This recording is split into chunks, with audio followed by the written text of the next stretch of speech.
সকাল 8:30 নাগাদ দার্জিলিং জেলার রাঙাপানি ও চটেরহাট স্টেশনের মাঝে দাঁড়িয়ে থাকা কাঞ্চনজঙ্ঘা এক্সপ্রেসের পিছনে দ্রুত গতিতে এসে ধাক্কা মারে একটি কন্টেনারবাহী মালগাড়ি। সংঘর্ষের অভিঘাতে কাঞ্চনজঙ্ঘা এক্সপ্রেসের শেষ কামরাটি মালগাড়ির ইঞ্জিনের উপর উঠে যায়। তার আগের দুটি কামরা ছিটকে পড়ে রেল লাইন থেকে। এই দুর্ঘটনায় মঙ্গলবার সকাল পর্যন্ত 10 জনের মৃত্যু হয়েছে, আহত অন্তত 50 জন। কিন্তু কী কারণে দুর্ঘটনা ঘটল তা নিয়ে শুরু হয়েছে জলঘোলা। প্রসঙ্গত, মেশিনে ধান কাটার কাজে উত্তরবঙ্গে গিয়েছিলেন হুগলির ধনিয়াখালীর মদনমোহনতলার সৌনক সাহা ও তন্ময় ঘোষ। কাঞ্চনজঙ্ঘা এক্সপ্রেসের সাধারণ কামরার যাত্রী ছিলেন তারা। ট্রেন দুর্ঘটনায় গুরুতর জখম হয় সৌনক, আহত হন তন্ময়ও। দুজনেই ভর্তি হাসপাতালে। ট্রেন দুর্ঘটনায় খবর আসে তাদের বাড়িতেও। পরিবারের সঙ্গে সোমবার থেকে 2-3 বার কথা হলেও গভীর উদ্বিগ্নে দিন কাটাচ্ছেন দুটি পরিবারের সদস্যরা। সুস্থ হয়ে ঘরের ছেলে কবে ঘরে ফিরে আসবে তা নিয়ে চিন্তিত এলাকার প্রতিবেশীরাও। আহত তন্ময় ঘোষের মা বাসন্তী ঘোষ বলেন, রাতও লেগেছে, হাতও বেশ ভালো লেগেছে, প্লাস্টার করেনি, সেই ব্যাগ না কি নিয়েছে সব তো কাটবি, তো পা কেটে গেছে, হাত ফাত সব গেছে।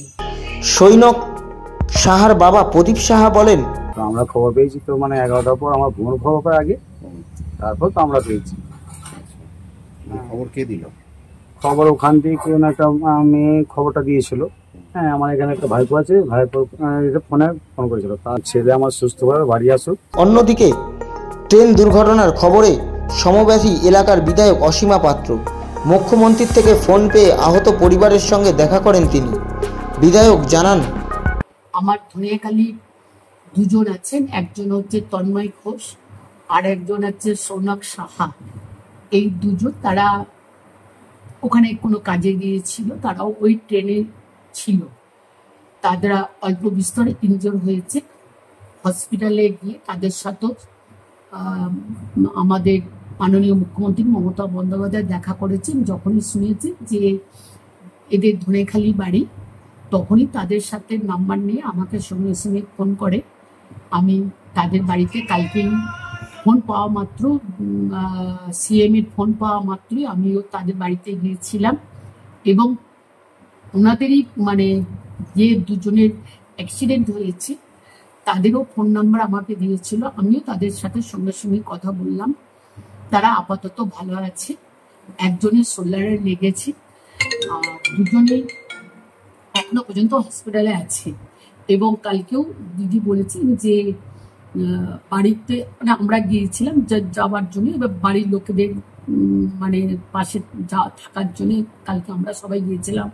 আমি, বিডিও, ওসি, আমরা সবাই গিয়েছিলাম কালকে। এবং তার সাথে কালকে আমাকে বলেছে যে আমরা বাড়িতে বলে দিতে কোনো চিন্তা করতে হবে না, আমরা ব্যাক করারও বাড়ি পৌঁছে দেওয়ার দায়িত্ব আমাদের রাজ্য সরকার, মাননীয় মুখ্যমন্ত্রী মমতা বন্দ্যোপাধ্যায় নিয়েছে। কিছুক্ষণ আগেও আমার সাথে তন্ময় অ্যান্ড সৌনকের কথা হলো, কারণ ওনারা বললেন যে ডক্টর এলে ওরাই সিদ্ধান্ত নেবে এবং ওর হাতের যেটা হয়েছে সেটা অপারেশন করতে হবে কি হবে না। এবং আমরা চাইছি যদি করতেও হয় তাহলে তারা ব্যাক করে আমাদের কলকাতাতে, এরা বাড়ির লোকও চাইছে যে কলকাতাতেই হোক। আমি জানি না, কারণ ওখানে যেহেতু প্রশাসন আমাদের সরকার দেখছে, যদি ব্যাক করে তাহলে এখানেই সেই ট্রিটমেন্টটা সরকারের থেকে করে দেবেন মাননীয় মুখ্যমন্ত্রী মমতা বন্দ্যোপাধ্যায়।